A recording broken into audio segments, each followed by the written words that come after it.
I ran up a check, I might do it again. Enemies close, had me thinking they're friends. 10 toes down, I'll be free until the end. Crib outside the city, I don't feel safe in my hands. Took so many years, I'm just waiting for the wins. I'm in debt to no one but the one who took my sins. I do it for real, there's no reason to pretend. If I do it once, I do it again. Add it up, bankroll, euro, peso, add it up. I'm just doing me, everything is on me. Oh, you matter what? Add it up, bankroll, euro, peso, add it up. I'm just doing me, everything is on me. Oh, you matter what? মোটরসাইকেলে করে ভ্রমণ করতে বাইকাররা অনেকেই পছন্দ করেন, কিন্তু মোটরসাইকেলে ভ্রমণ করার আগে আপনার কিছু বিষয় খেয়াল রাখা উচিত। আজ আমরা চলে এসেছি ঢাকার আশেপাশে সবচাইতে জনপ্রিয় যে জায়গাটি মাওয়া এক্সপ্রেসওয়েতে। যাব মাওয়া এক্সপ্রেসওয়েতে, থাকুন আমাদের সাথে। লং রাইড হোক অথবা শর্ট রাইডে বের হওয়ার আগে বাইকের কিছু জিনিস আমাদের চেক করে নেওয়া উচিত। এখন আমরা সেগুলো একটু চেক করে নিব। শর্ট রাইড হোক অথবা লং রাইডে বের হওয়ার আগে সবার প্রথমে বাইকের টায়ার প্রেশারটি চেক করে নেওয়া উচিত। টায়ার প্রেশার যদি সঠিক থাকে, এরপর বাইকে ফুয়েল আছে কিনা সেটি আমরা চেক করে দেখব। ও আর একটা কথা আপনাদেরকে বলে নেই, আপনি যেখানেই রাইডে যান না কেন সব সময় একটু বেশি করে ফুয়েল নিয়ে নেবেন। আপনার যদি ফুয়েলটা ঠিক থাকে এবং টায়ারের প্রেশার ঠিক থাকে, তারপর আপনি বাইকের ব্রেকটা চেক করে নেবেন। লং রাইড হোক অথবা শর্ট রাইড, আপনি যখনই রাইডে বের হবেন অবশ্যই ভালো মানের একটি সার্টিফাইড হেলমেট ব্যবহার করবেন এবং আপনার সাথে যিনি পিলিয়ন থাকবেন তাকেও চেষ্টা করবেন একটি ভালো মানের হেলমেট দেওয়ার। আমরা বাইকাররা অনেকেই হ্যান্ড গ্লাভসটি পরার কথা ভুলে যাই, কিন্তু এই কাজটি কখনোই করবেন না। রাইডের সময় অবশ্যই হ্যান্ড গ্লাভস পরুন। এখন আমরা যাব মাওয়ার দিকে, চলুন আমাদের সাথে মাওয়া যাওয়া যাক।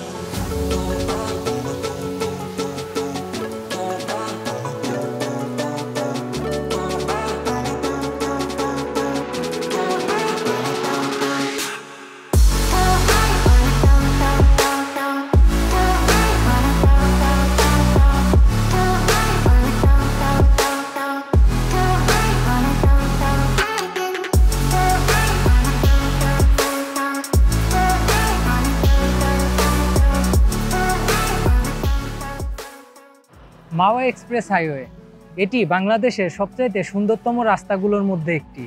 আর রাস্তা যত ফাঁকা হবে সেখানে গাড়ির গতি বেশি থাকবে, এটাই স্বাভাবিক। এই রাস্তাটিতে কিছুক্ষণ পর পর অবশ্যই আপনার লুকিং গ্লাসের দিকে লক্ষ্য রাখুন, কারণ আপনারা দেখতে পাবেন অধিকাংশ গাড়ি এবং বাইক সবাই থাকে অনেক গতিতে। তাই সবসময় নিয়ন্ত্রিত গতিতে বাইক রাইড করুন।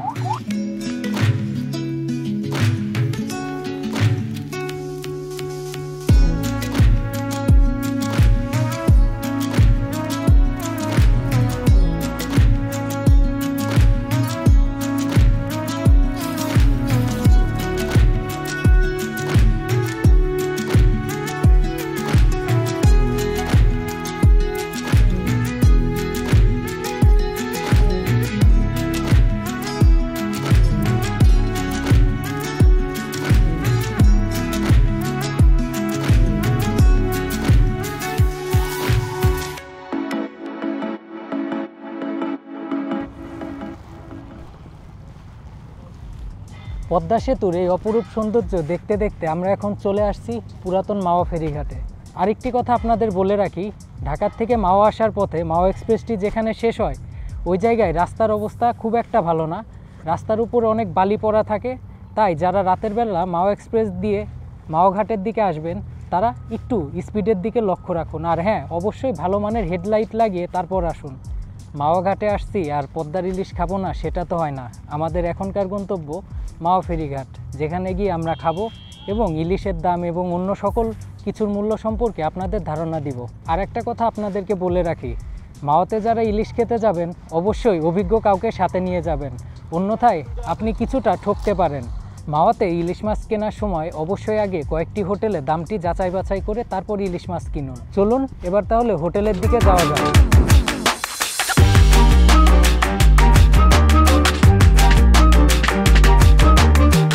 মাওয়া ফেরিঘাটে 2-3টি হোটেলের দাম যাচাই করার পর আমাদের কাছে মনে হয়েছে এই হোটেলটি আমাদের দামের সাথে মিলছে। দামাদামি করার পর আমরা যে ইলিশটি কিনলাম এটির মূল্য পড়েছে 850 টাকা। আর আপনি মাওয়া ঘাটে যে হোটেলেই খাবার দাবার খান না কেন অবশ্যই প্রতিটা খাবারের মূল্য আগে থেকে জেনে নেবেন।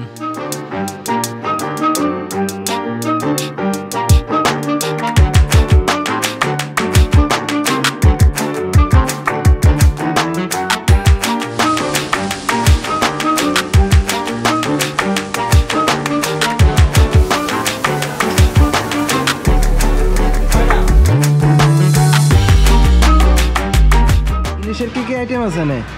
ইলিশের আইটেম আছে আপনার সর্ষার ইলিশ আছে, বাটা ইলিশ আছে, ভুনা ইলিশ আছে, চিংড়ি ভুনা আছে, চিংড়ি ভাজি আছে, তারপরে রূপচাঁদা আছে, পোয়া আছে।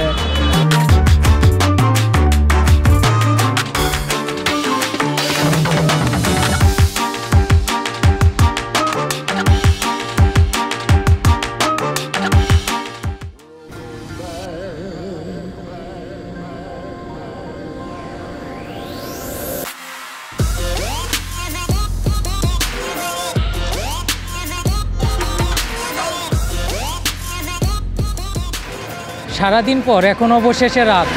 আমাদের মাওয়া ডে লং ট্যুরটা বেশ ভালোই সম্পূর্ণ হলো। যারা ডে লং ট্যুর অথবা রাত্রেবেলা রাইড করতে চান তারা চলে আসতে পারেন বাংলাদেশের সবচাইতে সুন্দর এই হাইওয়েতে।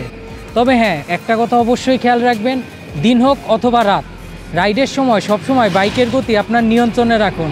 আর হ্যাঁ, অবশ্যই ভালো মানের হেলমেট পরে বাইক রাইড করুন। দেখা হচ্ছে নতুন কোনো স্থানে, নতুন কোনো ব্লগে।